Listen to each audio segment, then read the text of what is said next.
Welcome to Dubai Soul Oasis. I'm Priscilla, your host, and yet again I'm back with Paul Cheung, the back guru. When Paul moved in 2016 to Dubai, there was a whole new world that opened up for him. Speed, sand, and a lot of soul.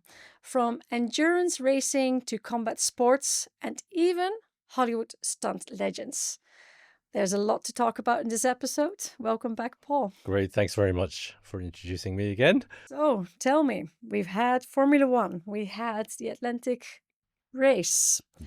Now we've got endurance sports within Dubai. I came to Dubai for a quiet life. I wanted to wind down and enjoy, living here. And it wasn't, too long before I got a telephone call from this Lamborghini team. They wanted someone to look after their drivers who were doing the golf 12 hours race at the Yas Marina Circuit in Abu Dhabi.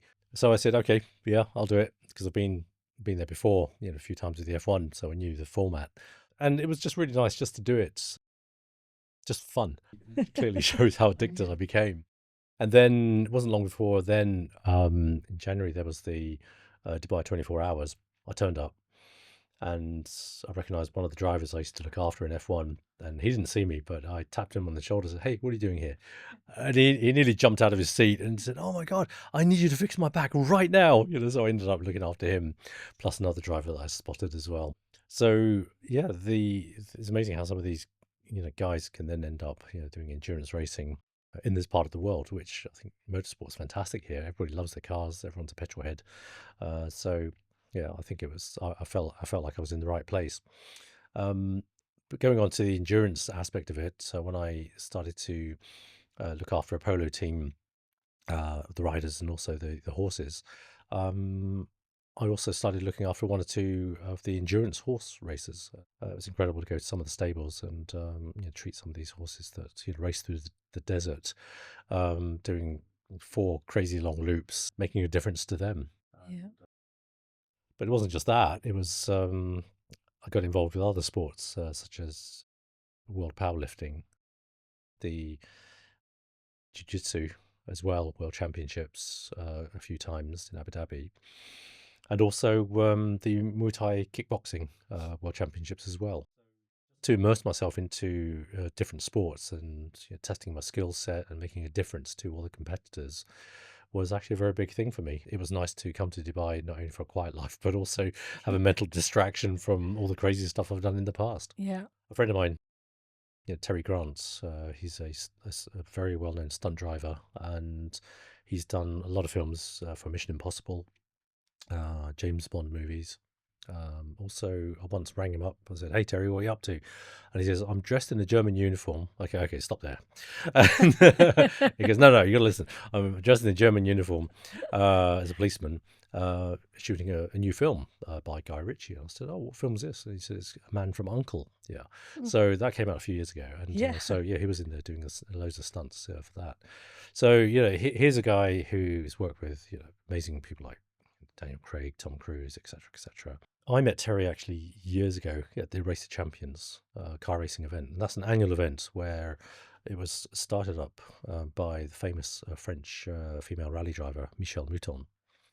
And she gets the best drivers together to race against each other in different types of cars. So it's testing their skill. It doesn't matter if they come from NASCAR, Indy 500, F1 rallying, or touring cars. It's a good fun event for everybody to get together and test each other out. So Terry actually does a lot of the health and safety works and the track layout, and he also checks all the cars for health and safety. And when he does the briefing, all the best drivers in the world actually listen to him. They just do not mess around. So they have maximum respect for this guy. Yeah, extreme knowledge. Yeah, Terry has his own stunt driving school in the UK, so if you want to learn stunt driving, you can go there.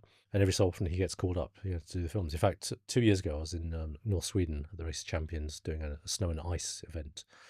I said to Terry, I said, what are you up to next? He goes, "Oh, I've got to shoot the second part of the Mission Impossible. That only just came out recently." Yeah. So it was like so exciting to hear that. because previously he was doing the first part of the Mission Impossible, and I was thinking, wow, this is such a great life that you got. But his role, apart from setting up the health and safety at the track and also coaching the professional drivers, he also coached the simulator drivers. Yeah. Now you've got five of the best kids in the world who compete against each other online on these virtual racetracks and virtual race cars. They get invited to the race champions. Terry will take these kids who are like 14, 17, 18 years old. Proper Yes, teenagers. Yeah. and for example, Porsche Sweden would provide us with the Porsche cars, and Terry would say, right, get into a car. I'm going to show you how to drive. Once they've had a couple of days of practice, they can enter the competition against the professional race drivers. Incredible. Is there, because of course everything is virtual for them, but they've got the feeling, I know these kids, they have the steering wheels and the whole kit at home. So are they already so, how you said, coded and imprinted with what they need to be doing on screen when they go into real life? Yeah. The big thing is the physical nature of being in a car and sensing the car's braking movements, the lateral movements of cornering, accelerating.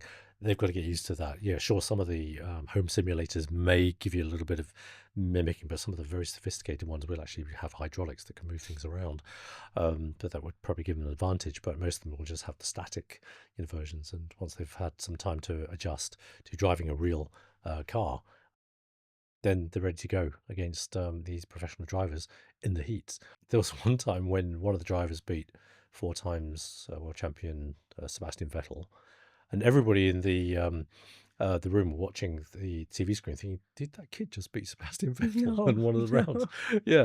And then another kid beat Valtteri Bottas, also another F1 driver, Yes. in another heat and got himself into the final.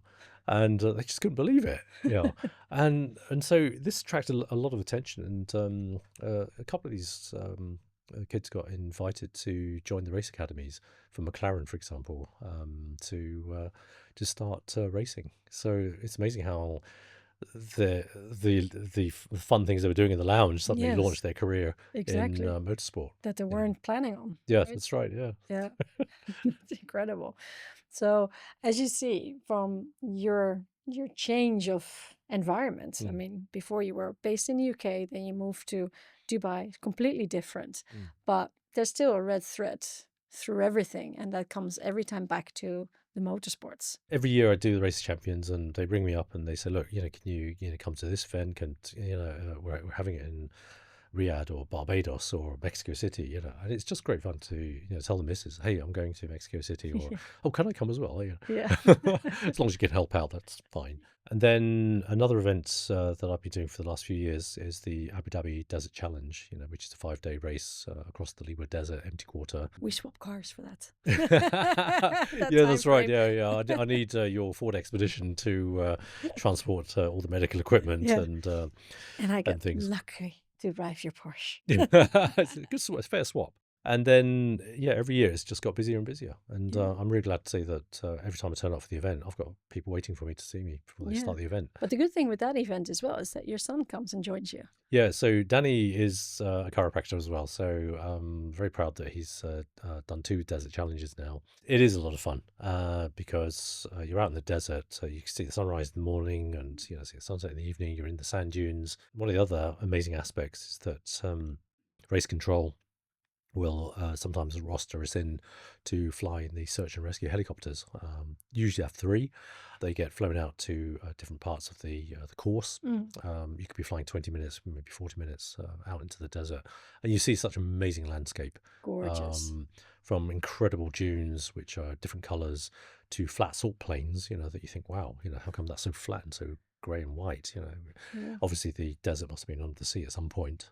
Yeah, you see the competitors in this huge expanse of land, just riding through the desert or driving through the desert. Yeah. But being on hands, so you've got the I mean, it's nice. You get to see the scenery and it's gorgeous and it's a fun ride to have, right? Mm-hmm. But there are moments that you actually have to jump in and support, right? If there's accidents or Yeah, crashes. that's right. So, whoever's the team lead will instruct you, to get out of the helicopter, avoid the tail rotor at the back. Yeah, you're just basically following the lead, keeping your eyes and ears open all the time, just in Mm. case you get another car or a bike whizzing past you, at the scene of the accident. Luckily for me, I've not, been called, to task. I've just gone on the helicopter ride, was stationed, and then we were called back, and that was Okay, it. No incidents, occurred. better. But when an incident does happen, of course, then you just follow the procedures and listen to the team lead, and fly the poor injured, to the nearest hospital and Yeah. get them sorted out ASAP. Yeah.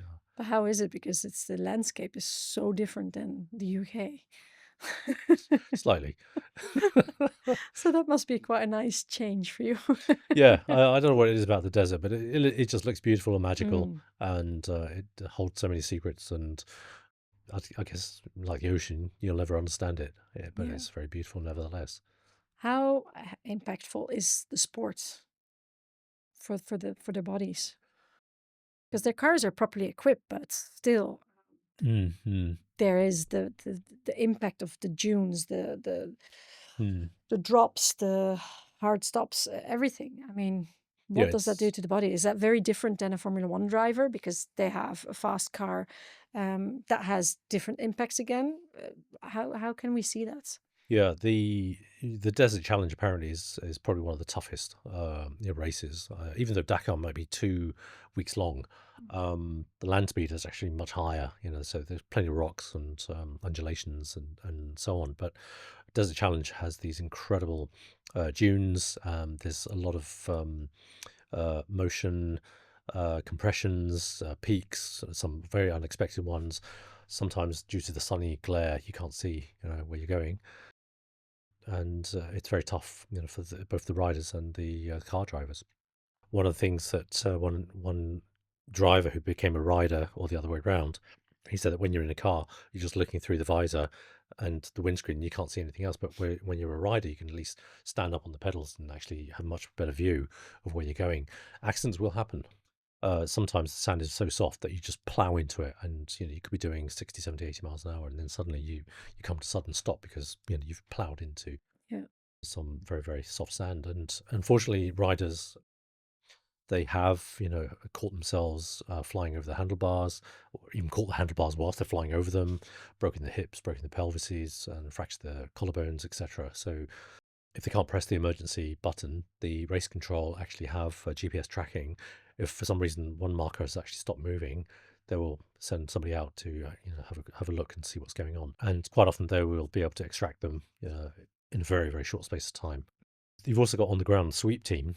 So basically, a lot of people who are driving around these special adaptive vehicles will go there to also help rescue bikes and cars, but also clean up the desert. So you're not leaving any muck debris or behind. debris Yeah, behind. Yeah, Danny actually went with the sweep team, spent all day out there, had fantastic fun riding up and down the dunes, yeah. helped a biker who got stuck, and but it was a wonderful experience. But you've got the severe cases where they break bones and Oh yeah. everything.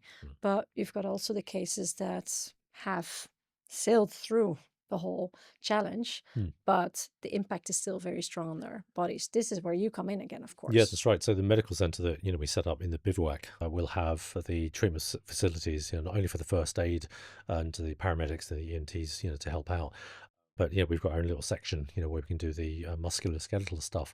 So there's a lot of stress and strain, to the whole body. There's whiplash injuries, and luckily, if nobody's actually severely broken, then they will come and find us, and you will see them, every night, coming Yeah. in for some recovery work to help them prepare for the next day. Yeah, that's what I was going to ask. I'm sure it's going to be like a daily Mm, thing mm. that they come to see you. Yeah, we can work up until midnight if we have to. Mm. Even though the helicopter pilots and the doctors are basically we're having their drinks and enjoying their evening meals. Well, I think, oh crumbs, this is where Danny and I get to work. Yeah. And though it's wonderful to be able to give them that support, and Yes. for them when they come back every year, they look forward to come and seeing us. Yeah, of And when they course. saw Danny, they said, "Who's that?" I said, "That's my son." He goes, "Oh my God, your father and son chiropractor, Yeah. fantastic!" So I think it's a real bonus. Yeah, for sure. Mm. Amazing. And the Desert Challenge is, again, motorsport. But then you just mentioned you've got the endurance horse riding. You've got the endurance horse riding, which is through the desert for the horses. There's different kilometers that they target. But you also have the polo sports. And you just mentioned that because that is, again, desert sports. It's very popular here. Horse riding, the equestrian world is very popular here.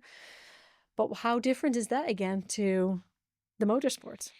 The riders in the horse endurance, a lot of them are in fact, very well trained, and they're fit. And to be honest, I don't really think there's too much that can go wrong with them. It's more the horses that have to put up with Yes. the length and the distance. They have to go through. But for me, it really was an eye opener when 7 o'clock in the morning, cold morning in January, at 6 degrees, and you're seeing 400 horses race off into the distance. Yes. I got in with a gentleman who was following his son on a horse, and you get into a 4x4 vehicle, and you're just following the horse on the outside of the track. Yeah. But you're not the only car. You've got other cars as well. So it was almost like a sea of cars following a sea of horses. Desert Challenge. That's Point right. 2. So you're bouncing around, up and down on the dunes, trying not to crash into other people who are chasing after their sons or daughters who are racing. And it really is unique. Yes. I never came across that. I didn't even come across polo until I came to Dubai. And again, that was a wonderful experience to be able to help not only the riders but also the horse as well. Yeah. Horses. Yeah. Yeah. And I'm firsthand experience again because my horse also got treated by you, and it's been super, super helpful. And again, it's a very different side of chiropractic work, but it's a beautiful side that you can actually do and be there for animals. The Lamborghini team. Can you tell a little bit more about that? So you could say they were gentlemen racers, and they weren't the fittest, but it was really good to be able to give them my ability to help them recover in between the stints of driving. They may be out in the car for an hour and a half, 2 hours. When the car comes in, they swap drivers, and very much like you do in Le Mans and World Endurance Series. Help them with food, but most importantly, the recovery drinks, to give them the energy and keep them well hydrated. They really enjoyed the attention. And when I said I've done this at F1, they go, "What, really? Fantastic." So it kind of gave them, the support, and they enjoyed the experience. So every year is different because they have different drivers every year. So, I just don't know who's one driver to the next. Exactly. But they just enjoy doing what they do. Yeah, brilliant. And the Dubai 24, the 24-hour race is pretty famous here. Oh, yeah. Looking at doing some more work with them maybe this year, now that I know the commercial manager there. Yeah, to offer them support, it would be one big thing, but you've also got to look after yourself because it's a long time. Yeah. So I'll only be able to do a stint. Then you've got to get some rest, and then you've got to find someone else to cover for you. So we've got a plan in action just to try to. Yeah, you can't expect for you to be there 24 hours. No. Either. Yeah. Yeah, you want to see the driver every 4 hours and so on, but it's not. It is possible, but you could be smashed after 2 or 3 days, even after the event. Yeah, and you've got more work than that. So. Yes, that's right. Then you have the whole different side again, which is martial arts. Yeah, so it's like this whole package of opportunities that actually Dubai or the Middle East offers is pretty incredible. So it must be exciting for you to see all the different sports. Yeah, and martial arts is very big here. You look at the Brazilian jiu-jitsu.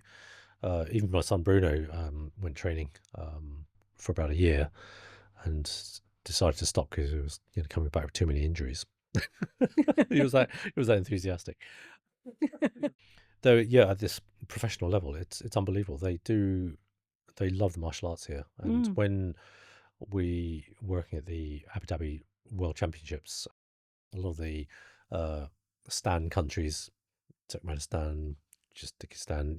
They were all coming in to fight, and these guys and girls were just amazing at what they do.